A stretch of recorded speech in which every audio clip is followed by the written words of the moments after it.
Okay, so let's start with a basic crunch here. Hands behind your neck, and you don't want to pull on your neck at all. Just have them there for support. What you want to do is put your low back deep down into that mat, kind of get in a pelvic tilt position, and that your abs is one long muscle that goes all the way from the top to the bottom, and it's like you're taking the top and the bottom and crunching them together. Most important thing is that you exhale on the way up on these crunches, and y'all have probably all heard that before, but it really is important when trainers and instructors are telling you to exhale on the way up, because you want to form a flat muscle. You want all the air out of your abdominal cavity when you actually do the contraction. Otherwise, you can form a poochie muscle. Okay, so always exhale on the way up, and just trying to get the shoulder blades all the way up off the floor. Okay, so that's a basic crunch. So let's show an oblique crunch where you just come up and rotate to the side.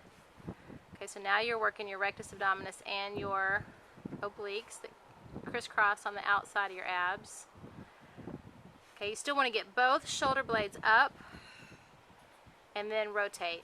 So you don't want to be kind of rocking on one shoulder blade, both shoulder blades up and then rotate. Again, exhaling on the way up and keeping the low back pressed against the mat. Okay, and then you want to show a bicycle. Okay, so now with the legs elevated, this becomes a little bit more advanced, and you're just going elbow to knee, both shoulder blades up, and you're exhaling every time your knee goes towards your elbow. Very good. And do we want to do a V-up? Okay.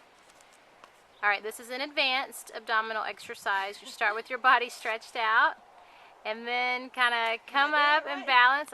Balance on your tailbone. You got to exhale on the way up, or you're never going to make it without that exhale. So yep, take a big inhale before you go. Exhale. And you're actually trying to make a V where you're just kind of balanced on your tailbone. Very hard to do. And when you build up some strength in your core from doing that, you come up and hold it there like a boat position. Kind of hold it for a second and then go down. Yeah, and do it as slow as possible to take that momentum out. There you go. Very good. And again, that's a very advanced abdominal exercise. You may have to work up to that one.